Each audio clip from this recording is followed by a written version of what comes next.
vậy thôi. Nói là yêu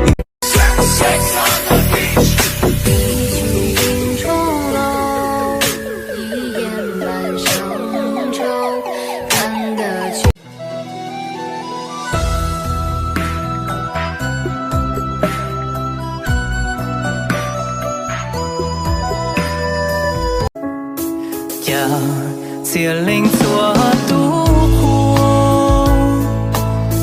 tia cú rung râu cho phải chúa lòng. Hôm nay mình nói nội dung gì đâu? Anh nghe anh hiểu. Nghe hiểu rồi. Nó mình nói đại đi. Rồi vô. Nếu biết ngày mai em lấy chồng, anh về học võ lý Công Long, học thêm cú đá của Long Quyền, anh chết chồng em luôn.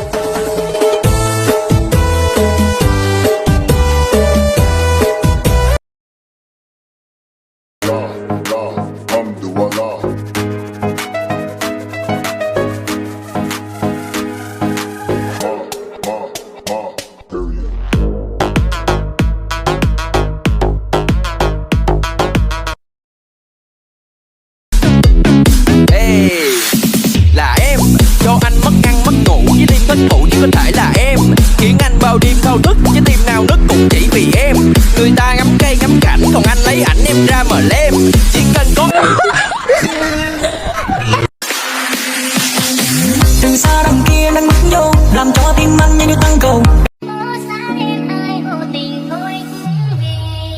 Là một thằng con trai nghèo như anh, màu trắng đôi bàn tay chiều nay.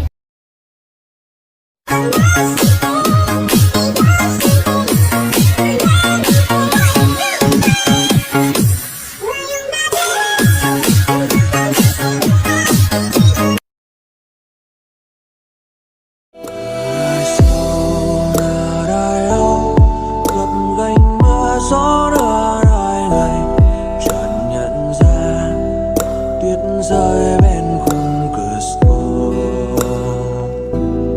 lệ ta rơi lòng ta đau, thừa cô đơn quá dữ dội.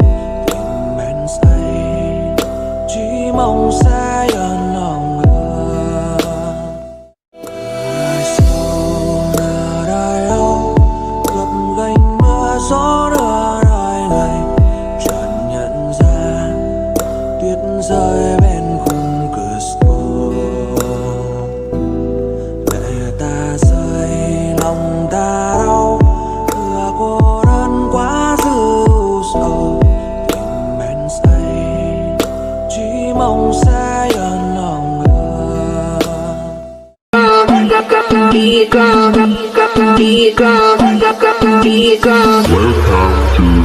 Welcome to the